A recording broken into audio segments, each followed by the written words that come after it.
serious? Why is your ex-best friend an ex-best friend? I wish I knew. She one day just stopped talking to me and ignored all my messages. This happened to me. Abusive and controlling boyfriend and an unplanned pregnancy on her end. Reconciled, but it wasn't the same. I'm in the exact same position. Without the reconciling. I just want to know if she's alive and okay. She felt that I'm not relevant to her anymore. I'm starting to think my best friend feels that way towards me now. Not the best feeling : it's not necessarily a bad thing. Friends come and go. Especially as you get older. Your lives might be going down two different paths. That's perfectly fine as you grow into different people. Did Drew Gus at my parents' house. Flicked cigarettes in their pool. Peed in the pool. Hit his girlfriend. Tried to fight someone twice his size. Fell on me and broke my hand. When he woke up. Tried to blame me. Edit words. When he urinated into the pool. Was he actually in the pool? It's weird how big of a difference that makes. Either way, there is pee in the pool, but for some reason being outside the pool and peeing into it is so much more trashy and gross. She stabbed me in the back during my divorce. She had gotten fairly close to my now ex-husband. When he asked for the split, I told her I didn't want to make her choose sides. But until things were settled, I either needed her to stop talking to him or stop talking to me. Because things were going to get messy. Made clear if she chose him, I'd still be her friend when all was said and done. She swore loyalty to me. Raved about how much she loved me and disapproved of how he treated me. Didn't take long for me to find out she was telling him everything I discussed with her in confidence. She didn't know I found out. So I fed her a bunch of bullshit to throw him off. Tried to get her to come clean by telling her how much I trusted her and couldn't imagine not having her. She continued to lie. I told her I knew what she was doing. Told her to duck off and never speak to me again. About a year later, ex-hubby told me she was trying to duck him. She was married with 2 kids at the time.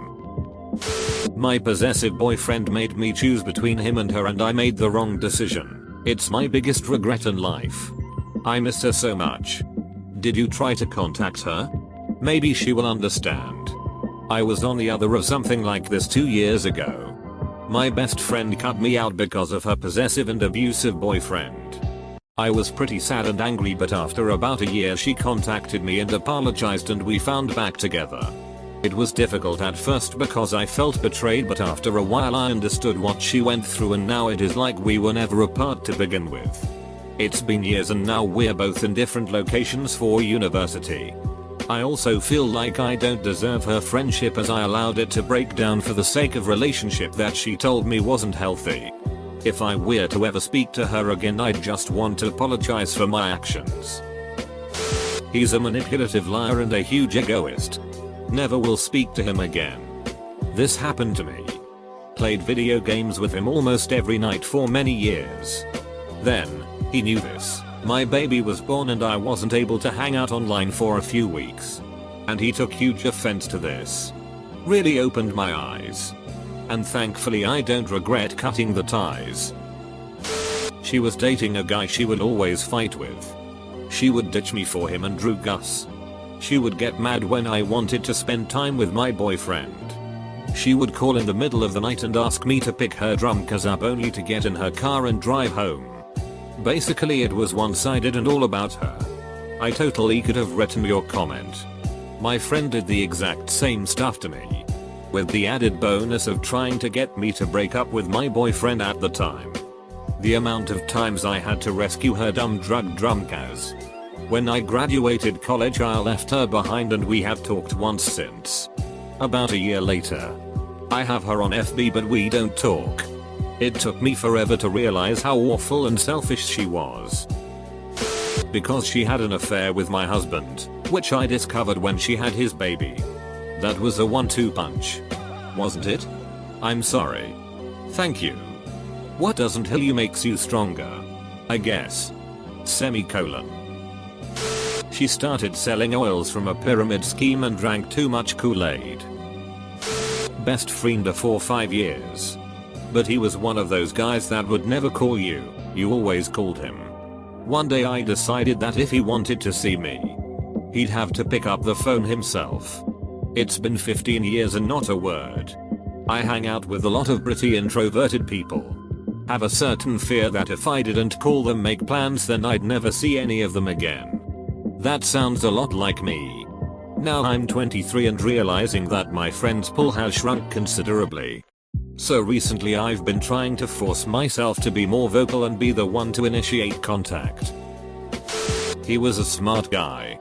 Very friendly if not a bit lonely. We were both very close as young kids, but when we started high school I fell into the normie crowd whilst he quickly made friends with the more troublesome students. He would get into trouble to amuse them and this became a part of his personality in general over time. In fact, this happened to a lot of close friends. This basically ended the friendship after a year or two, and what I can't understand is that he is still like this. 10 years after high school. See Monday Ed. Time to grow up. I've known her since kindergarten. We used to be really close and all. And we even live near each other. Stuff was mostly fine. Occasional fight and all. Until around grade 5/6. I have a memory of us after a big fight. No idea what it was about now, where I was walking around my primary school crying. And she was being comforted by some of our friends. The fight was all her fault. And yet I was all alone. Another time in high school. I was crying in the bathroom during recess and she was comforting me. It was her fault I was upset. But then the music started playing and she left me to go to class even though I practically begged her not to. She never listened to me. Didn't care what I had to say at all. Told me that she only listened to what I was saying if it was about basketball or chocolate. The most self-centered person I've ever had the displeasure of knowing. I tried cutting her out of my life a few years ago. But unfortunately she's in my duck in friendship group and I can't get away from her. I just don't talk to her. And if I have to, I don't. Invited me and my 4-year-old daughter to his home country and excitedly made plans with me for the 6 months leading up to it. I get there naturally expecting to hang out. But understanding that he has real life obligations, job, wife, etc. Long story short, we get zero time together. I was miffed but made the best of the trip just being away with my daughter.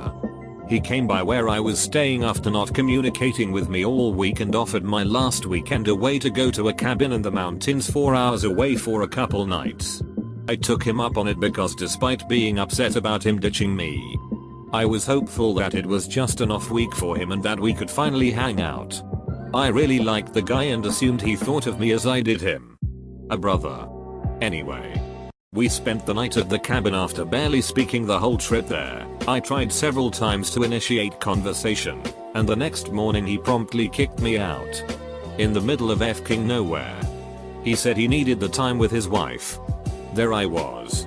Stranded with my luggage and my daughter in a foreign country and not expecting any of this. He was so casual about it, it just didn't work out. I could have knocked his teeth out for that. He gaslighted me over text messages as soon as I got home and I haven't spoken to him since. He was my best and closest friend. I don't think I'll ever understand why he did that. She always had complaints about her other friend, but never listened to any of my advice. I also found out that she was emotionally manipulating her other friends. Okay. Bye. She was the fackest and most basic itch I've ever known. Gossiped right behind my back. Made me feel like she'd never stood by my side. Sounds rough. How come you were close to her even if you saw through her early on? I was 13. Stupid and thought I could fix it because we had a good time together. In the end she ended up crying at school because I told her that she can piss off. The day before, she told me I was a coward because I was always fighting with her on social media instead of face to face. Never saw my rage coming. And now I'm kinda proud of myself. If a guy ever liked me over her, she would get him alone and make up nasty things about me to turn them off of me. Took me a few times of interested guys just ghosting me suddenly to realize what was happening. She was super jealous of any other girls getting attention and used to it a lot, so it didn't surprise me. It's annoying now to see her preach about women supporting women online though. Because people in your life are seasons. And anything that happens is for a reason. Was best friends with a girl for many years. It was basically a sappy girls' night movie type thing. We shared clothes. Had sleepovers. Got ready for parties together. Texted all the time. People thought we were sisters. Also, this is into our late 20s. Not grade school. I was dating a guy that I was absolutely nuts about. Long story short. He went from amazing and charming to condescending and mean. I was absolutely heartbroken about it and confided in my best friend. Of course. I detailed to her all the reasons why it didn't work out, and she watched sad movies and ate ice cream with me. Suddenly best friend was less and less available. I'd ask what she was up to and get weird strained answers. I asked her on several occasions if she was seeing my ex. She'd expressed an interest before we dated. And she said no. This goes on for several weeks until I get a pocket dial from her on my voicemail. It's literally her flirting with my ex and talking about all the reasons we broke up and why that's not a problem for her. I texted her to ask what she was up to. She lied. So I made an audio file of the voicemail to send to her and never heard from her again. He turned into a sex pest. Accidentally sending lewd or uncalled for messages and either blaming autocorrect alcohol or anything else you can think of. I got so depressed and fed up I blew up at him. Throwing everything he'd ever said or done into his face, and I cut the 10+ year friendship. Burnt the bridge to ashes. I don't miss him. Not the person he turned into at least. But I am still very hurt that I had to place yet another person into the list full of all the other faceless monsters who tried to use me sexually within my short lifetime. Had to fix a few words. Our friendship was starting to get a little bit rough, but the thing that ended it all was that I had a drink with my dad on Christmas. She has really bad childhood memories with alcoholics, but still an overreaction in my opinion. Whoa. She sounds crazy. Like I'd understand if I was drunk for no reason, but it was during the holidays, Christmas or New Year's, I can't remember. I was with my dad. And it wasn't even that much. There's also the fact that I've been sober for 100% of my life. She accused me of molesting her. She used the fact that I'm attracted to girls to spread nasty rumors about it. No one stuck by my side until I brought it up to the counselor and then threatened to bring her to the police for defamation. It was a huge thing and people were talking about it. She ended up moving school. Her life at home was extremely sad though, and she was the kind of person who lives off people's validation. She was diagnosed with BPD-2 and the school was aware of it. I know her parents are physically and emotionally abusive. She doesn't live with them anymore, I think. But I certainly did not enjoy being branded as a rapist. At the time I thought I was cruel for dragging her through this. She was a lonely girl and people didn't like her much because of her weird fixation on anime and just in general how weird she is. However, now I think I made the right decision because she never apologized to me. And I don't think she cares about me much. She just likes the attention that comes with the friendship. When I realized I was putting in far more effort than they were. Took me a while to notice the drop off on their end. I decided to stop initiating contact to see what would happen. 2 years later. Nothing. I was graped by a mutual good friend of ours. Cried for months and months to her and she said she had my back. Went to counseling. Went to the university. Everything. One day out of the blue I watched her Snap story. They were on a boat out on the lake together. Ended the friendship right there and never looked back. We've known each other since our sons were a year old. They started grammar school together, age 11/12, and my son would come home saying what a nightmare her son is to be in school is as he is disruptive. Lies etc. Next thing my son is called out of class and is told that if he speaks to her son badly again, he will be suspended. Obviously we intervene and it transpires that she has sent a long email in about my son. Complaining about all the things he has done. Thankfully we could prove that some of it was crap as we had witnesses, but now my son is known as a troublemaker. He is really upset as he is the kid that sticks up for the underdog. So time goes on and it comes to parents' evening and people are given a 5-minute slot. My ex-best friend however has a half-hour slot with the head of year. It turns out that her child who never lies hasn't told them about all the detentions he's been getting. Instead saying he is doing homework club or other things. He also got called out for bullying one of the kids with Asperger's as he likes to poke him as said child squeal and it makes her son laugh. I think they saw their son in a new light then, but then her new best friend writes in accusing my son of being a bully. Thankfully they saw through it, but it means my son is always on his guard. She's now organizing an end of year event and had to invite my son as she couldn't very well invite everyone in the class and not him. She is a class H. She helped set me up with a mutual friend that she knew I liked. Whilst also knowing he liked her, but she wasn't interested. He was my first kiss and first BF. 3 months later she got jealous and decided she did actually like him. So he broke up with me so they could get together. Then she couldn't understand why I was upset. I had done so much for her over the years. I felt so betrayed. I got over the guy instantly, but 10 years later her betrayal still hurts. I hate conflict, especially with loved ones. I always try to avoid escalating a dispute in any way I can, even if that means putting someone else's wants before mine. I was upset with this person over how their uninvited friends crashed and treated me at my own birthday party. I spent the night crying in a corner of the place. As respectfully as I could. I raised this issue to said best friend a couple of days later and they completely exploded on me.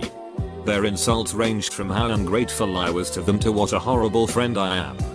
As a bonus, they even told me that me learning how to speak up for myself shouldn't be tested out on them because I have plenty more fake friends to call out. I cut contact after that without looking back and the weight off my shoulders is much lighter. She went absolutely apeshit and tried to ruin my sister's wedding.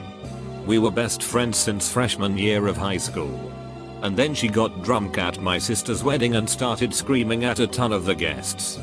My brother and I were the only sober ones there and she needed us to drive her to the airport at 2:30 am so she could get back home to take her final for her summer class. She refused to get in a car with us because she thought my brother was annoying and said she'd drive herself, again. Drunk as duck, or somebody else at the wedding, all strangers to her, would drive her the 2 hours to the airport, again. Everyone else was drunk as duck. Uber was not an option because the wedding was in an area with no Ubers available. So we were her only safe ride. When we called her parents saying she wasn't going to make the flight, they threatened us saying we better get her on that plane. We eventually got her on the plane by waking my own parents up at 2:30 am. But she called me the next day and told me she'd never forgive me for not letting her drive herself. She said if I am drunk and want to drive myself, let me. I am my own person. You can't control me. I told her I'd never let that happen and she said well until you see my side. We can't be friends. I guess this is goodbye. I've never cried so hard in my life. To this day I know I did the right thing. But it sucks to have lost a friend I've been so close to for 4 years. I started realizing how often she was lying about things. Even little things that I couldn't understand why she would even bother lying about them. After I was aware of the compulsive lying, I just couldn't trust anything she ever said and I started to disconnect. She stopped responding to my messages in October of last year. I got one reply saying she couldn't handle my depression on top of her own. But I was in a really good place when she started to ignore me. She just didn't trust me to help lift her burden, I guess. Last week I sent her one last message saying I'll always be there for her. But I'm going to stop trying to initiate conversation. We'd been best friends for over 10 years. It hurts so much. On the matter of political discussion, he stabbed me in the back after I declined accepting current state of our godforsaken country as good progress. He was killed in a few months after joining Ukrainian army.